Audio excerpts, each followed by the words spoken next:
We are very happy to be joined by Lisa Allen-Agostini, who is coming to tell us about a book that she has created within these times.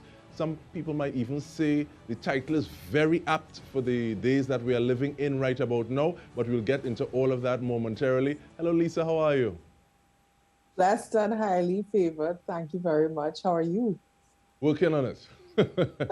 But the bread the devil need. With Yeah. regard to the book, what is it about? Or a short premise, because we're not asking for spoilers and plot twists. It's about a Trinidadian woman named Alethea who is in an abusive relationship. Her boyfriend beats her. And the book is about, it's kind of like how she became the person that she is and how she was redeemed from the life that she was living.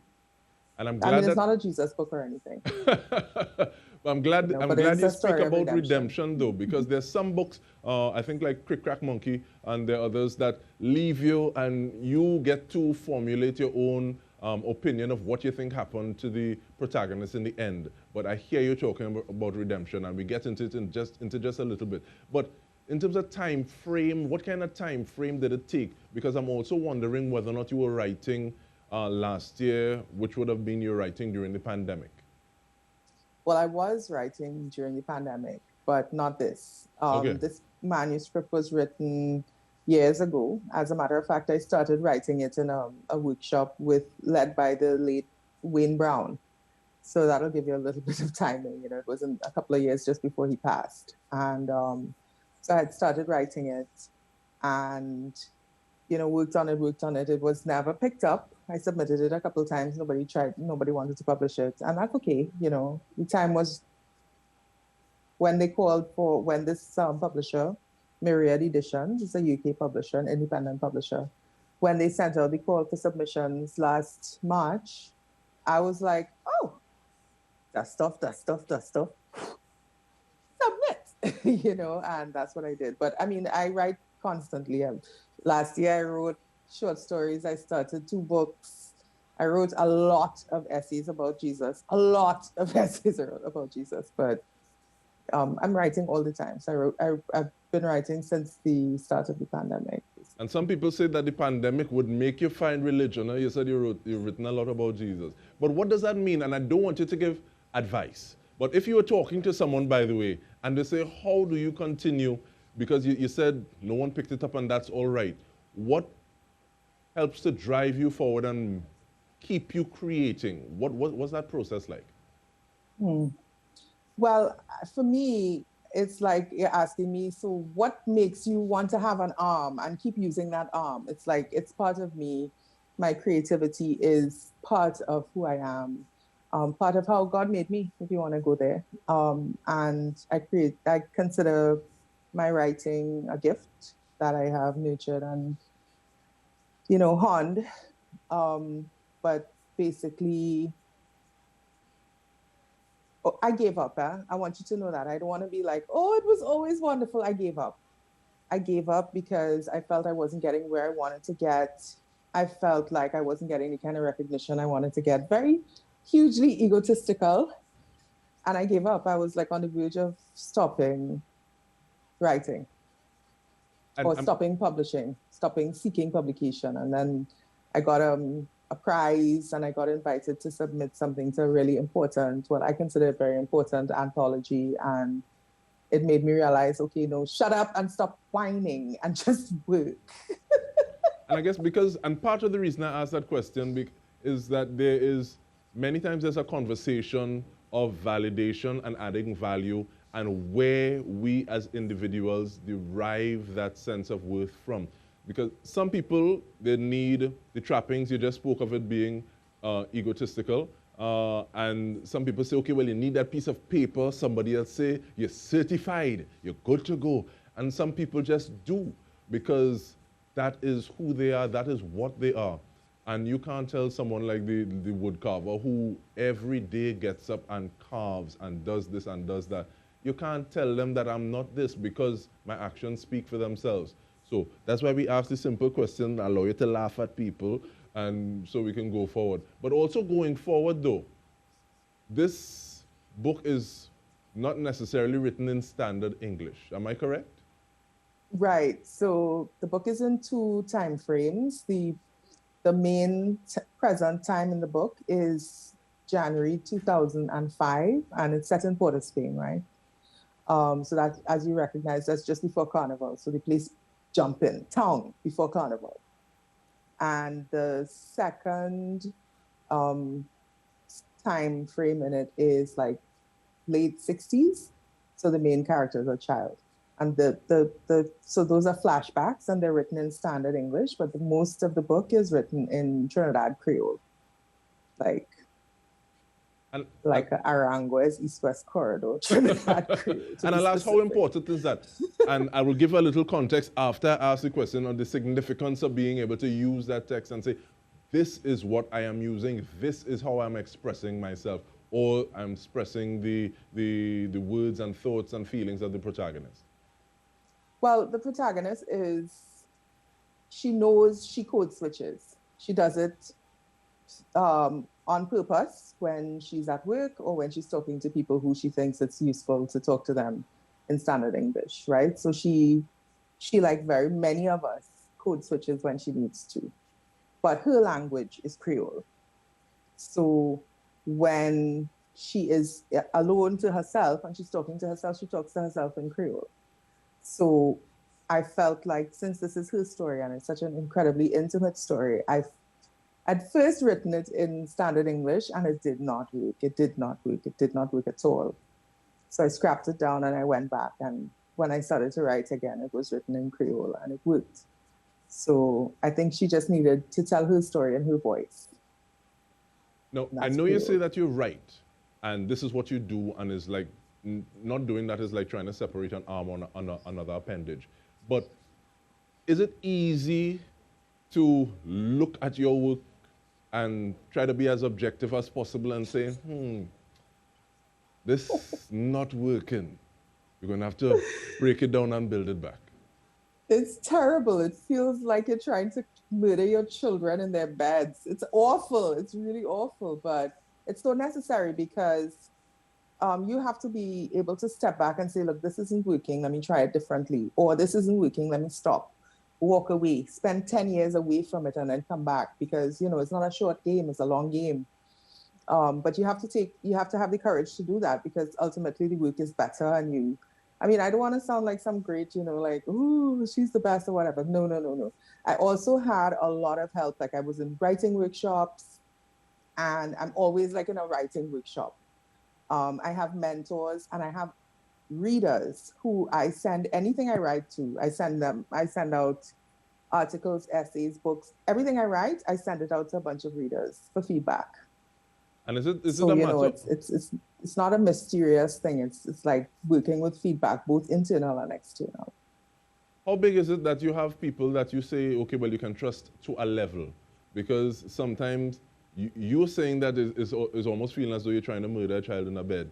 But sending that to someone, is that also tantamount to, okay, well, you're sending a vulnerable child that you hope that the person take time with? Of course. If I give you something, whether it's a press release or whether it's my newest novel, I expect you to pay it some, more than cursory attention. And I ask, it's a privilege, it's a treasured position to be in a pre-writer, in a pre-reading kind of session position for a writer. It is like, I don't know, it's like, a lot of writers feel very private about their work. I'm not that paranoid about it, but a lot of writers feel very protective of their work. And so, but everybody needs pre-readers, everybody needs editors, everybody needs men. You know what I mean? It's good practice. So you just kind of have to tell yourself, look, I make the child, I have to send the child out into the world and let the child find its feet. And that's part of the process of it too. And we're going to continue with the process of it when we return from this break. We're speaking with Lisa Allen-Agostini about the bread the devil needs. Stay with us.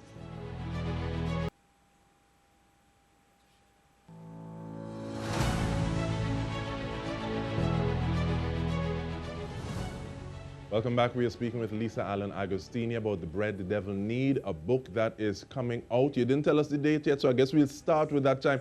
When can we start to look forward to seeing this book on shelves, and we even ask about distribution? The book is being published in the UK on the 20th of May. Now, I've asked them to particularly make copies available in Trinidad before that date, so there may be some available here if it can happen, if it can be printed in time, if it can be shipped in time. And the reason for this is because Bocas Lit Fest happens before that date. And I would love for the book to be part of the Lit Fest. Even if it is a virtual online festival, I still want my book present and physically there. Yes, so, ma'am. So the 20th of May is coming out, and it should be on Amazon and most major platforms.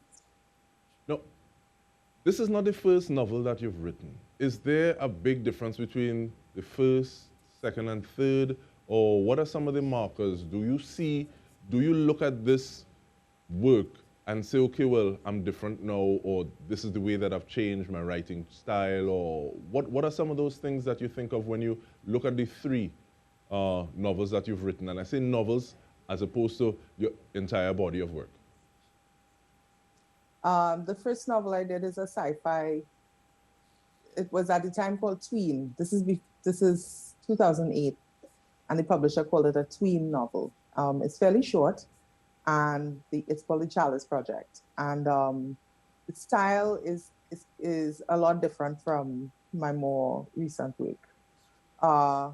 It was my first young adult work, and I was just kind of finding a voice in the genre. My second novel is called Home Home, and it's a young adult novel about a girl from San Fernando who suffers from depression and anxiety, attempts suicide, and her mom sends her to Canada to recover by her aunt. And where she finds herself. The tone of that is far more like poetic. I mean, there are two different books too, you know. One is like an action adventure story, and the other one is like a kind of a melodrama, if you want to think of it that way. And this novel, which is my third novel, is my first adult novel. Now, it's an adult novel about sex. You say that, a and lot you of say, sex. and I So smiled thinking a little earlier in the conversation when you say it's not about finding Jesus. No, I mean, if you find Jesus in it, I mean, he's there, you know, he's everywhere.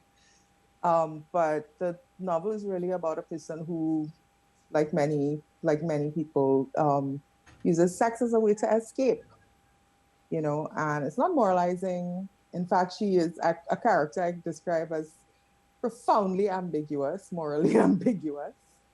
But there's a lot of sex in it. So that's the primary difference between the young adult work and this. But also this novel is poetic. It's more poetry. It's very poetic. So from that perspective, the tone is quite different as well, or rather, far more pronounced in its poetry than in my other work, in my previous work. Okay, and do you see this trend progressing? Because you would have written it a little while ago, so you would have produced other pieces of work. And do you see it progressing along that line of poetry, leaning to that side? Because there's also the difference of tween and young adult and adult. Is there a progression that you see, okay, well, this is my voice now, or is that something that's still being worked on? Well, you know, throughout my career, I've always switched from genre to genre, of style to style, even format. You know, I've been a journalist, I've written poetry, I've written for the stage, I've written, fiction, long fiction, short fiction, medium length fiction. And I am very flexible, or maybe I'm a chameleon, I don't know. But what I found is that the work that I wrote last year was leaning more towards the sort of young adult and more like not as poetic. I mean, not unpoetic. I mean, I'm still the writer, so it'll have a certain amount of lyricism in the language, but more, I don't know, story-driven, character-driven, rather than language-driven, if you know what I mean. I don't know if that's being clear. Well, I get in there, but one of the reasons I ask is because We say drunk or sober, mind your business. And I appreciate the fact that you're able to change and flex on your fluid so that you're able to fill different lanes. Because sometimes when you hear of other names, when you hear a Daniel Steele or Sidney Sheldon, you're thinking about this. When you hear John Grisham, you're thinking about that. But do you find it's a help or hindrance being able to have so many genres and styles that you're able to work with? I was warned very early in my career that if I wanted to write in multiple genres, I should change my name I should write with a different name for different genres. For example, Rosalind Carrington, who is Trinidad and Tobago's preeminent novelist, full stop. I mean, this woman has written like a dozen books or something. She's a machine, she churns them out. But she has romance novels and she has literary novels, and they're published under different names. So, using that kind of model, I was kind of encouraged to change my name or use a pseudonym or, In first place, my name was too long, Lisa Allen-Agostini. It was just too long. But I decided that, you know what, I am the brand. And so when you pick up a Lisa Allen-Agostini book, it might be a different kind of book, but it'll still be a Lisa Allen-Agostini book. You pays your money, it takes your chances. I hear you. But talking about chances, we have about 3 minutes. It would be very remiss of me not to ask about the artwork that we're seeing on the cover of the book. Oh my God, can you show them that? And how did that come about? Show them that beautiful cover again, please, Mr. Producer. It's gorgeous. So when I was given the option of selling the book to Myriad, when they made the offer, the first thing I said was, can I hire a Creole editor? And the second thing I said was, can you ask Brianna McCarthy to do the cover? And Brianna McCarthy is a national treasure. She's one of our best visual artists practicing right now and most prolific. And I'm very pleased to say that she actually had a piece that worked brilliantly. She didn't do it, she was not commissioned, like she didn't make it for the book, but it fits so well that, I don't know, and what they did with the cover, I'm so pleased and so grateful that they could do that. And sometimes having a commission is one thing, but sometimes things just work together and fit. And it feels like this is one of them. Sure was. I really, I feel like a lot of things fell into place with the novel. Like, for example, it usually takes like a year and a half for a novel to be published from the time they buy the manuscript. This novel, they bought it in like October, maybe, and they're going to publish it in May, which is an incredibly short period of time.